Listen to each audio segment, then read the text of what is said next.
Well, hey there, everybody. Welcome back to the channel. I'm Adam. Thanks for hanging out with me again today. And today we have, I say this an awful lot, but we do have something different today.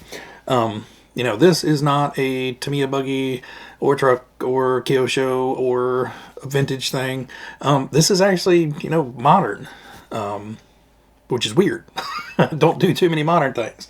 But Al over at Spare Time RC has gotten a couple 10 scale race trucks lately, and kind of interested in both of them. So talked to him, kind of had my mind made up, but talked to him a little bit, and he definitely recommended this one. So what we got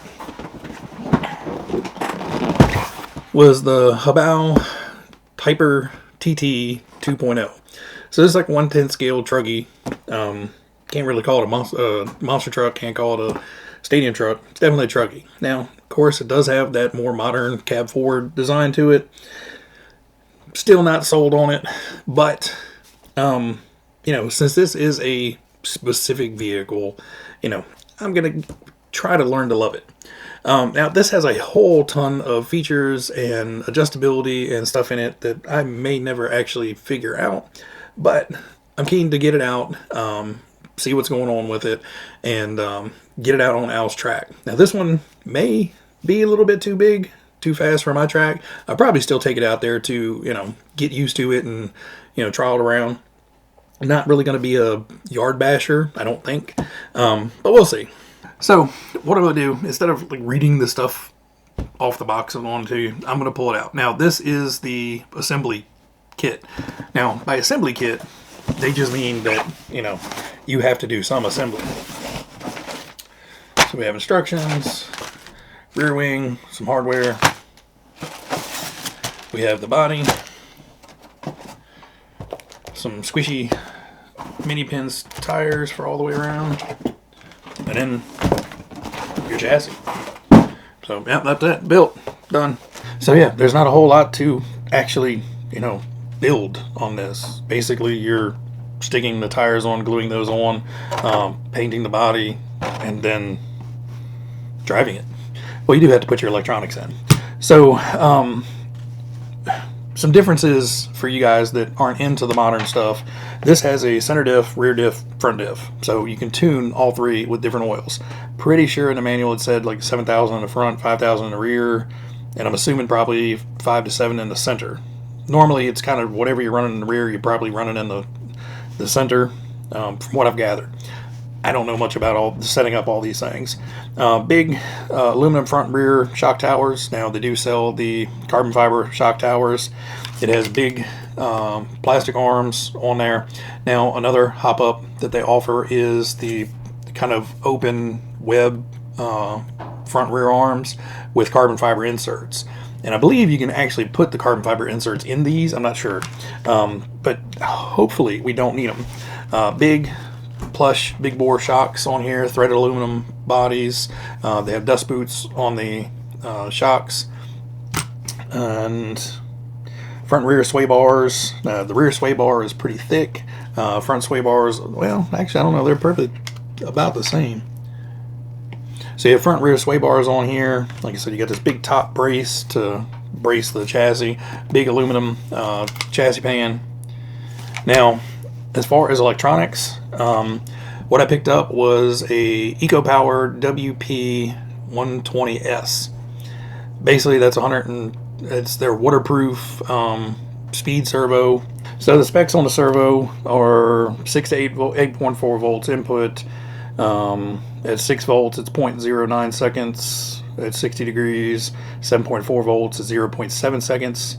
285 inch ounces of torque, or 20.5 kg at 6 volts, or 360 inches of torque, or 25.9 kgs. So this should be more than enough servo for a 10 scale. It's recommended for 10 scale bashing, 10 scale racing, 8 scale crawling, monster truck, and aircraft, and it is waterproof. The biggest reason I got this is this was a scratch and dent sale from A-Main, and I think I got 10-12 bucks off of it, so it made a little bit expensive servo, not quite as expensive.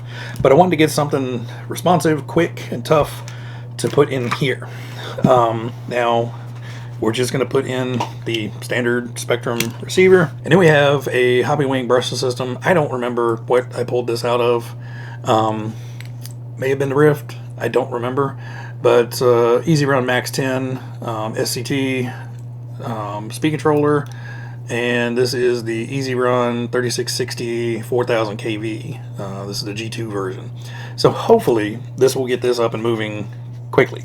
Now, just depends where I'm going to be able to, should be able to mount that in there fine. It's going to be a little snug. Not a whole lot of room for the big motor and electrics. Now, for the big motor, I bought a Racing dual fan setup to try to keep the motor cold.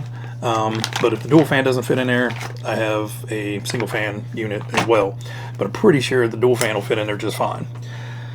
But yeah, it's pretty much glue the tires on, paint the body, put in the electronics, and we're done. Now, I did pick up a second body and the second wing and just a couple HoBao racing decals, just because I want to try to put on a cool paint job. And by cool means it's probably this far above my skill level, so we're gonna have a trial version, and if that goes horribly, then we'll dumb it down and I'll have the backup body to actually put a fairly good paint job on. But anyway, for right now, all I'm going to do is get the electronics in here, get the tires glued on, and get it moving, and we'll see how it goes from there. Paint, like I said, that's going to take a while, and we'll try to get fancy with it. May or may not work, we'll see. But anyway, guys, let me get this done, and I'll bring it back here in a second. So we got the Truggy finished. Now, there was one issue, all my fault, but I did get the paint job done. Not a pro quality racer finish, but I think it looks pretty slick. So took a black, faded it into blue, and I kind of was rushing this. So most of these are Traxxas paints except for the fluorescent yellow. So it was the black Traxxas into the, I think it's their brilliant blue or something like that. Which actually that brilliant blue is a really, really nice looking blue. So faded that, and then we did the yellow on the kind of racing stripes. I don't know what you would call those. But yeah, tried to do a fade on that. It was really hard with the Tamiya spray can to, get in there and just spray the tips. Definitely would have been a whole lot easier with the airbrush, but I don't have all those colors in airbrush paints, nor did I feel like farting around with that for that long. And then the surrounding of it is just the Traxxas metallic silver, and then backed everything with the white, when necessary, and then just backed the whole thing in black to try to calm it down. Now, all this went well.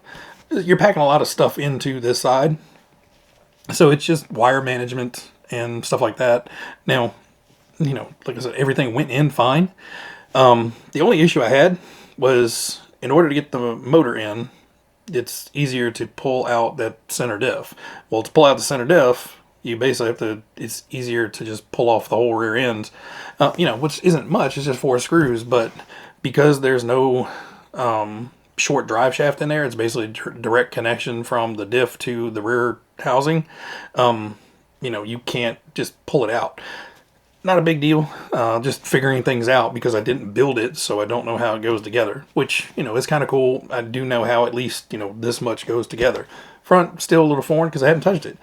Now, the issue I had was gluing the tires on.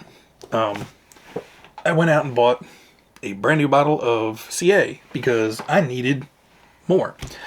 Well, if you guys have had a bottle of CA hanging around for a long time, especially like the thin or the ultra thin, over time it slowly thickens up and it's not quite as thin. Well, that stuff was literally like, this is the super thin. 1 to 3 second glue. It should say 0.1 to 0.3 second glue, because by the time I got the glue on and even tried to get the tire down into the groove, it was already stuck. And it's so liquidy that you put a drop here and it basically just runs the circumference of the thing and pulls at the bottom. So it was let's just say I wasn't used to it being anywhere near that runny. So I did switch over and use the Instaflex, which is like a medium, and that you can kind of run a whole bead around. It sets a whole lot slower, which works a whole lot better for me. The only reason I'm saying it is we may have an issue with one of these rear tires wanting to kind of pop loose out there.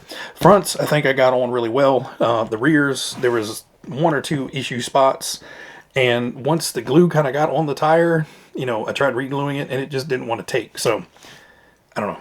We're gonna make the best out of it, and we're also gonna do the smart thing and take it out on a test drive with a 3S pack. You know, common sense would be go out there and run it on a 2S to, you know, just get a feel for it and see how it works. Well, I charged this up for a speed run, and, well, the speed run didn't last long enough to get to the 3S pack. So we're going to go ahead and run this just to discharge it, because I don't want to have it sitting here for 3 hours on the charger trying to get rid of the power. So we're going to run the 3S in it. I'm going to try to baby it. This is just a shakedown run to see how it goes and to give you guys an idea of what it's going to look like out on the track. So I'm going to get this buttoned up, and I'm going to take it out to the track and then see how it goes.